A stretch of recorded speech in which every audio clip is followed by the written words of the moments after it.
Figure it out and take the bus. We're busy buying your brother a Tesla, said my dad. Then at the graduation, the dean announced, and now, our youngest billionaire graduate. My parents turned off their programs. Liam Carter had mastered the art of disappearing in plain sight. In the suburban quiet of Portland, Oregon, inside a neatly kept two-story home with white siding and navy shutters, he floated through his 17 years like background noise. Not unloved, just unnoticed. Not hated, just inconvenient. In a household with 3 sons, the spotlight was finite, and Liam had long learned to belong to someone else. Brandon, the eldest, was a walking trophy case.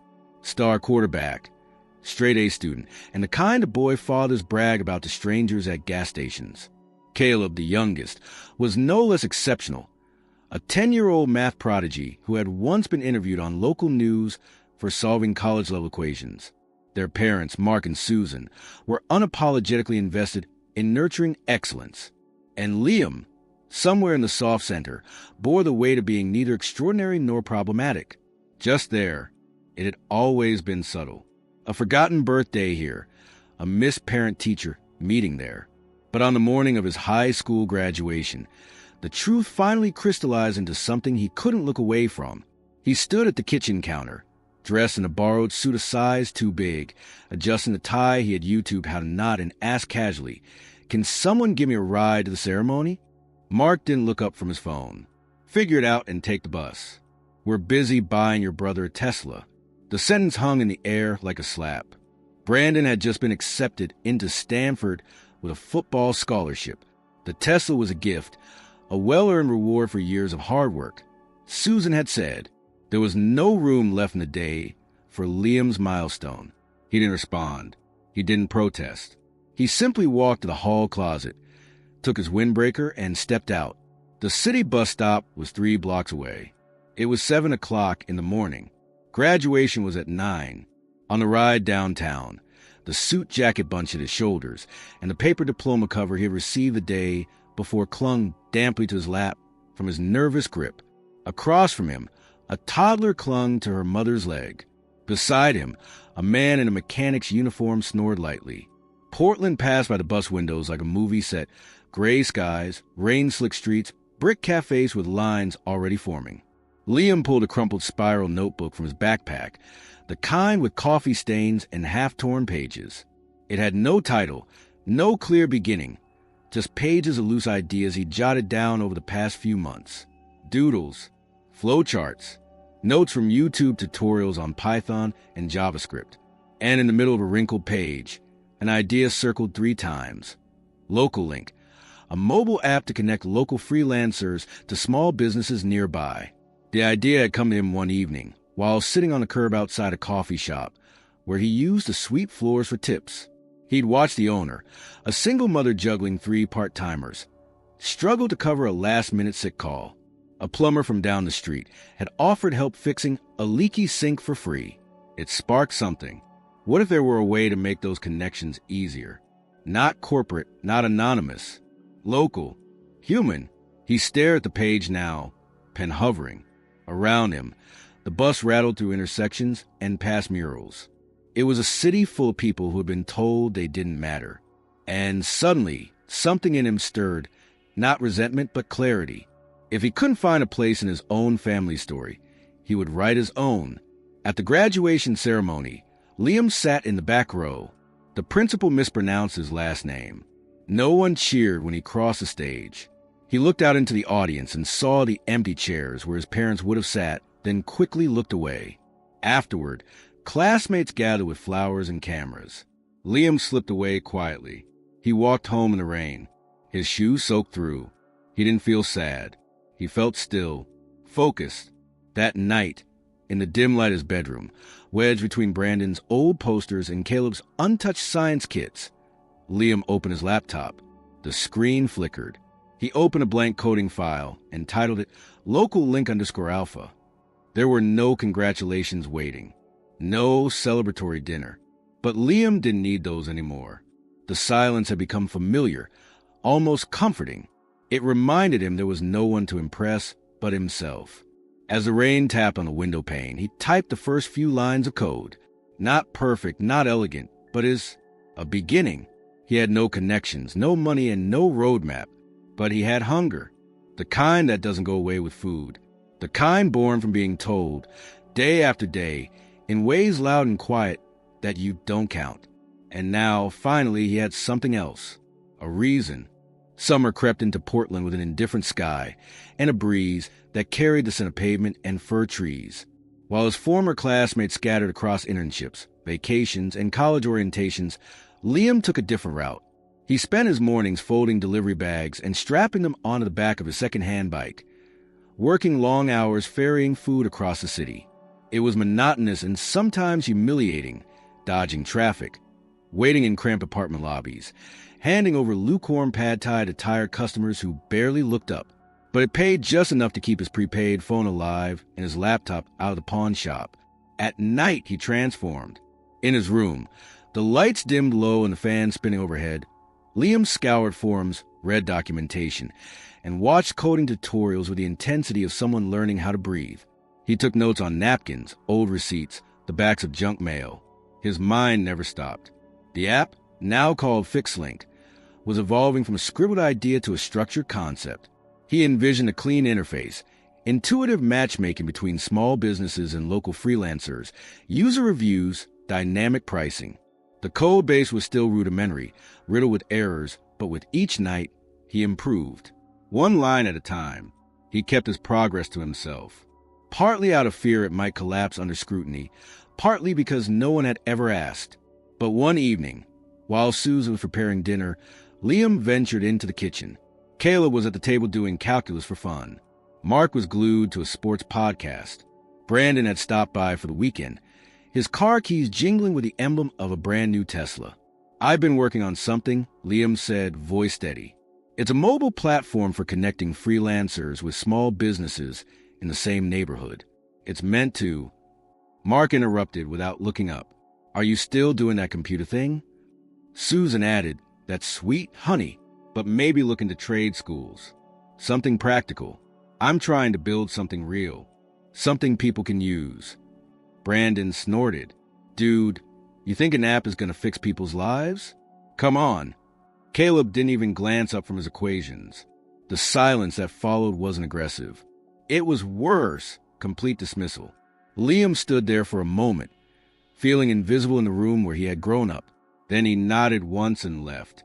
That night, he applied to a dozen online communities, startup subreddits, early-stage founder Discord servers, obscure programming Slack groups. He asked for feedback, offered help in return, and connected with strangers who believed in ideas even if they came from nowhere.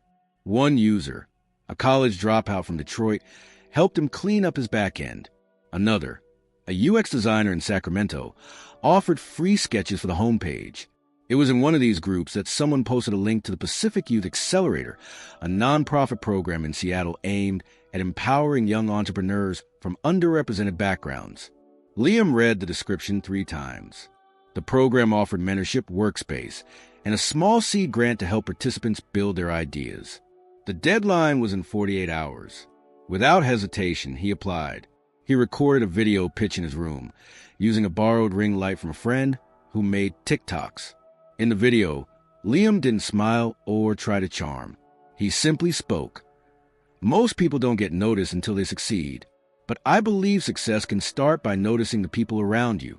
My app is about seeing the unseen." He sent it off and went back to work, not expecting anything. A week passed, then another.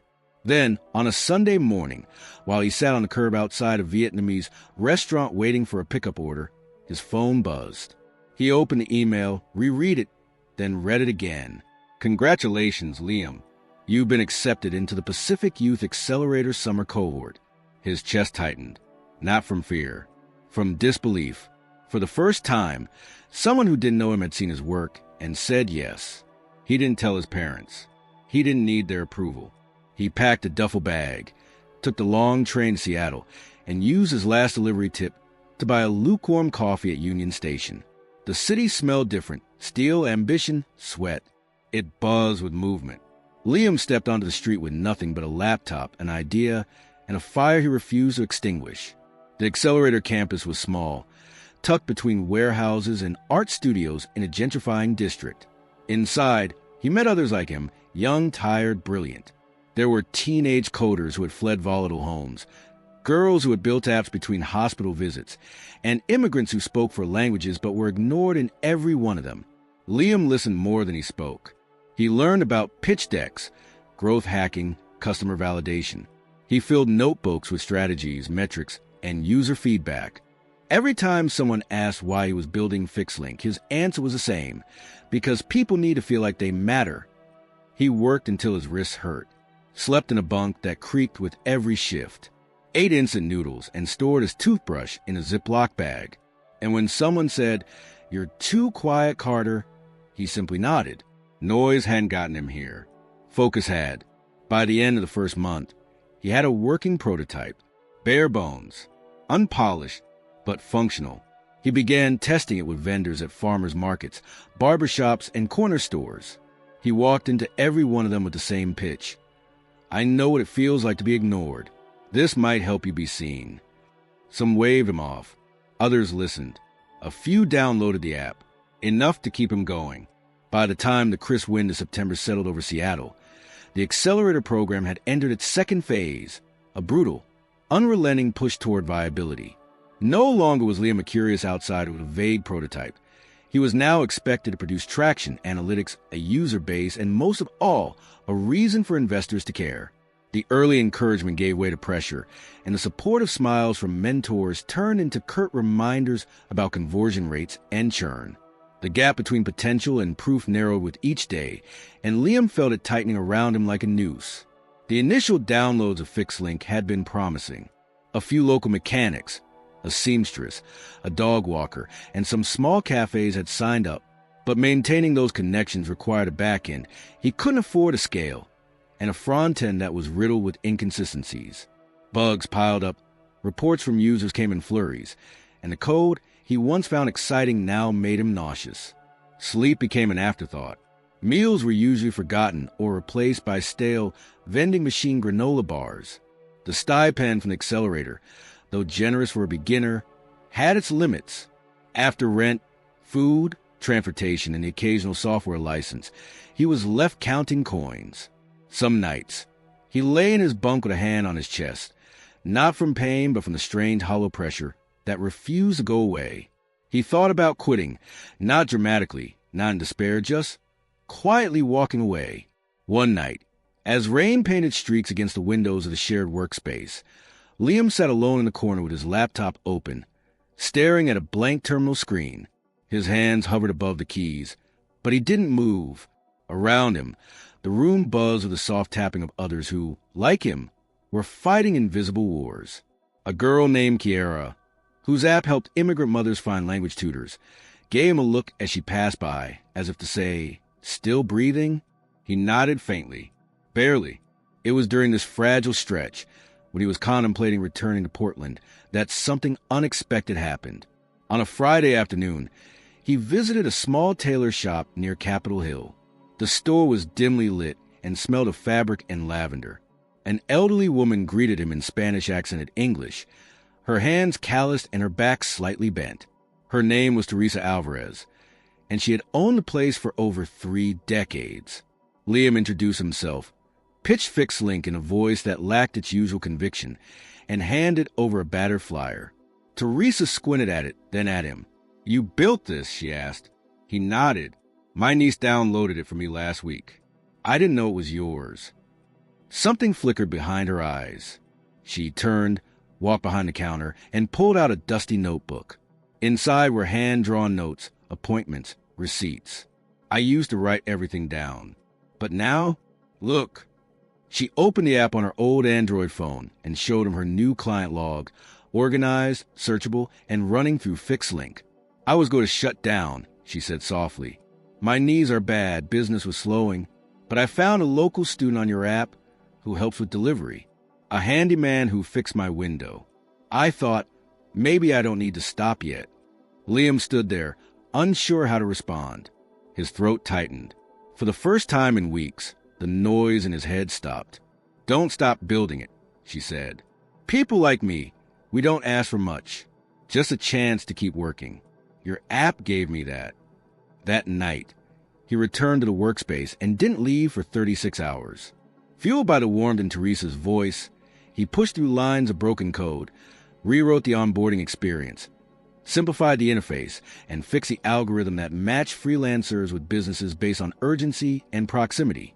He used the last of his accelerator funds to run a local social media campaign featuring the faces of real users, plumbers, babysitters, bakers, dog walkers. He called it Fixing the City One Link at a Time. The response wasn't immediate, but it was real. Downloads trickled in. Then they doubled, then tripled. Liam watched his metrics that had once flatlined began to curve upward. Reviews poured in. A welder in Tacoma praised the job matching system. A daycare owner in Spokane said it saved her business during a staff shortage. Liam updated the app weekly, sometimes nightly. He answered customer service emails himself, often writing long replies that started with, "Thanks for trusting us." Then came the email from a tech reporter at TechCrunch. She had seen the campaign. She had downloaded the app. And after a 15-minute video interview in which Liam explained the mission, the challenges, and the community behind FixLink, she said only, "I think this deserves to be seen." 2 days later, the article dropped. The Uber of local workers. Meet the 18-year-old building a revolution from the shadows. It spread like fire. First on Twitter, then Reddit, then LinkedIn. Within a week, his inbox exploded with investor inquiries, partnership offers, and job applications. Journalists from Seattle to Boston wanted interviews. Mentors who had once advised him to pivot now called him visionary. Liam barely had time to breathe. He didn't even recognize a version of himself who had once doubted this moment would come. But he also didn't celebrate. Not yet, because all he could think about was a small tailor shop with peeling paint and a woman who didn't speak in metrics or venture capital, only need. She had reminded him why he started. And now, at last, the world was starting to listen. Within 2 months of the TechCrunch feature, Liam Carter's world began to shift so quickly that even he struggled to keep up with his momentum. What had started as a local project-born necessity was now a name bouncing across startup circles, boardrooms, and venture capital meetings across the country. His inbox turned into a battlefield of opportunity. Offers from angel investors, invitations to conferences, and calls from executives who, until recently, wouldn't have glanced twice at a 19-year-old without a college pedigree. FixLink, once a half-functional tool built in desperation, had become the centerpiece of a growing movement centered on dignity, accessibility, and visibility for the overlooked. The seed funding turned into a Series A round, led by a well-known venture firm from San Francisco. The final figure, $12 million. Liam had signed a term sheet in a modest cafe on Capitol Hill, still wearing a sweatshirt with frayed cuffs and using a cracked phone to verify the documents. Across the table, the investor, a seasoned woman with eyes sharp as razors, watched him with a measured smile. "You remind me of someone I used to be," she said before signing her end. Liam didn't know how to respond, so he nodded once. That moment, more than any wire transfer or press headline, made it real. With the funding secured, Liam assembled a team, carefully, intentionally. No rock stars, no inflated resumes, just people who believed in the mission. Many came from backgrounds like his, overlooked, underestimated, and determined to matter. They worked from a refurbished warehouse turned co-working hub, walls covered in whiteboards and plans scribbled in marker. The air buzzed with purpose. Liam moved quietly through the space, often staying late after others left, rewriting product copy, reviewing user tickets, testing updates. He still remembered every early user by name, especially Teresa, whose photo now hung on the office wall beneath the words, "This is who we build for." FixLink expanded rapidly across the Northwest and began piloting in parts of California and Colorado. Regional teams formed to manage community outreach. A few local governments reached out to partner on workforce initiatives. Liam gave keynotes at tech conferences with stages bigger than his high school auditorium.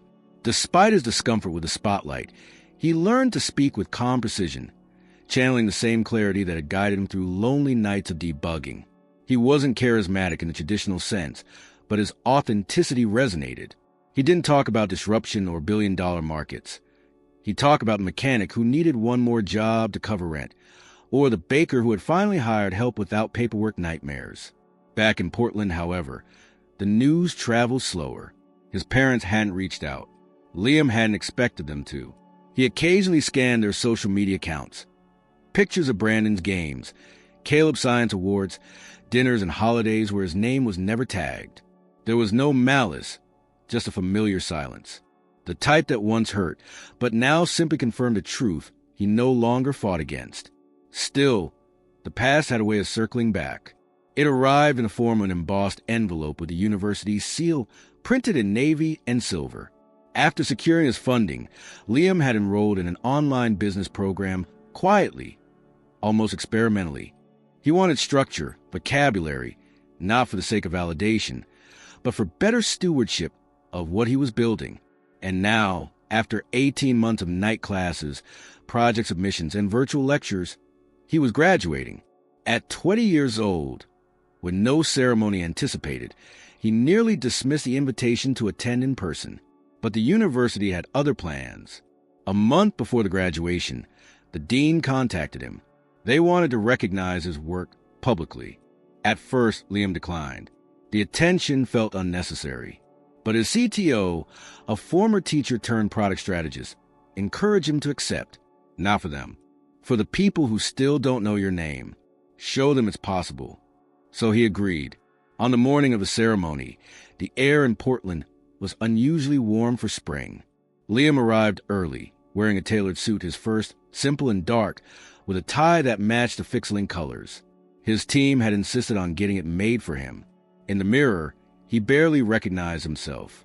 Not because of the suit, but because of how he stood, upright, unflinching, complete. The auditorium buzzed with families, friends, professors.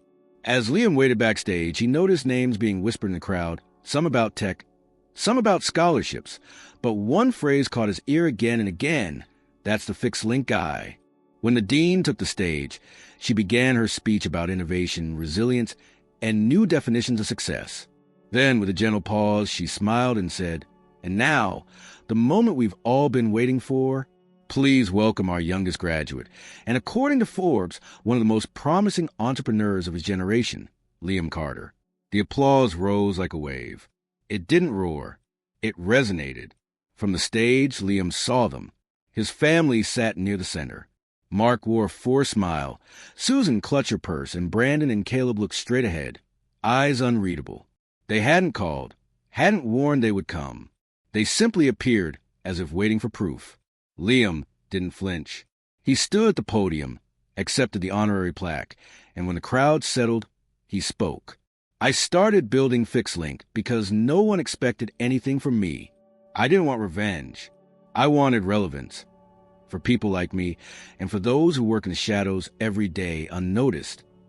He stepped down without flourish. The applause came again, polite but steady. As he walked through the aisle, his eyes passed over his parents. Susan looked as though she wanted to rise. Mark reached slightly forward, unsure. Liam met their gaze, held it, and continued walking. Outside the auditorium, his team waited with quiet pride. They didn't cheer. They nodded. They knew what this meant. Not for the cameras, not for the press, but for Liam and the life he had chosen not just to survive, but to define on his own terms. The ceremony was over. The air outside the auditorium held a damp stillness, the kind that lingers after spring rain, heavy with the scent of wet grass and blooming cherry trees. Liam stood near the curb, watching the last of the graduates pose for photos, their laughter echoing faintly across the quad. His FixLink team remained nearby, some chatting quietly, others scrolling to their phones, but all subtly waiting for his cue. No one crowded him. No one needed to. They had seen him navigate every trial, and they knew that this moment belonged to him alone. His parent emerged from the building in silence, followed by Brandon and Caleb. They stood a few steps away, uncertain. There was no applause now, no microphones, no pretense. Just a family fractured by years of absence, suddenly faced with the weight of a truth they had ignored for too long. Susan stepped forward first. She wore a faint smile, the kind that tried to reach the eyes but fell short. "Liam," she said softly, "that was a beautiful speech. Her voice was gentle, almost tentative, as if testing ground that might give way beneath her. "We're proud of you." Mark followed, his tone steadier but no more convincing. "You've built something impressive. Really impressive. I guess we didn't know. We didn't realize." "You didn't ask," Liam replied, not harshly, but with a clarity that silenced them both. His words weren't meant to wound. They were simply facts, spoken without venom or apology. Brandon, who had always walked with the unshakable ease of someone constantly validated, now shifted uncomfortably. "Man, I didn't think you were serious back then. That app stuff, I thought it was just a phase." Caleb, now tall and more reserved than ever, looked at Liam and said nothing. His silence felt different, not indifferent like before, but contemplative, maybe even regretful. Susan reached out, her hand hesitating in the space between them. "We won't understand now. Maybe we were wrong. But we're here. That has to count for something." Liam looked at her, then at each of them. His gaze wasn't angry. It was searching, as if measuring what remained after years of being overlooked. And perhaps what he found in that moment wasn't bitterness, but the realization that he had stopped needing their validation long ago. He didn't need them to apologize. He didn't need them to believe now that the world finally did. What he needed was already his. He stepped forward, extended his hand, and shook Mark's first, then Susan's. The gestures were firm, respectful, but final. Brandon offered a pat on the shoulder, which Liam accepted with a nod. He glanced at Caleb, who gave a small nod in return, silent but sincere. Then Liam stepped back. "Thank you for coming," he said. "I hope you're well." "I really do." He didn't offer more. No dinner invitations. No long conversations. Just closure. As he turned, his team instinctively gathered beside him. Some of them wore expressions of quiet relief, others of pride. One of them, Maya, his operations lead, leaned in and said, "You didn't have to say much." That was louder than anything else. They walked together toward the vehicles waiting at the far end of the parking lot. FixLink had recently opened a new satellite office in Oakland, and they were flying out that evening to begin onboarding a new regional team. Liam had a keynote to give at a summit the next day, and press briefing scheduled for the following week. But tonight, for a few brief hours, they would have dinner together. No suits, no laptops, just a team that had become something closer to family. The restaurant was a small, locally owned Vietnamese spot that Teresa, the seamstress from Seattle, had once recommended during a call. Liam had remembered. He sat at the far end of the table, listening to the casual chatter of his colleagues, occasionally laughing, his posture relaxed in a way it hadn't been in years. He ate slowly, absorbing the sounds, the smells, the rhythm of a life no longer bound by proving himself to those who never truly saw him. Later that week, during a media event in San Francisco, a journalist from a major outlet asked him a question that echoed louder than most. The room had gone quiet. Cameras pointed, notepads poised. The woman looked up from her recorder and asked, "If you could say one thing to kids out there who feel invisible the way you once did, what would it be?" Liam didn't pause. "Use the silence as fuel," he said. "When nobody believes in you, be the person you wish someone had been for you. You don't have to be loud. You just have to be relentless." The quote circled the internet within hours. It was shared by educators, entrepreneurs, and community leaders. But Liam didn't follow the virality. His attention had already returned to the next update, the next feature release, the next city waiting for FixLink to arrive. At the entrance of the event, beneath a large screen projecting the company's new brand campaign, the FixLink slogan pulsed in bold, simple font, "Because everyone deserves to be seen." Liam stood beneath it, shoulders steady, hands tucked into his jacket pockets, looking out at the crowd. Not as a boy who had once been forgotten, but as a man who had decided he never would be again. He didn't carry the weight of resentment. He carried the legacy of choice. And he chose forward.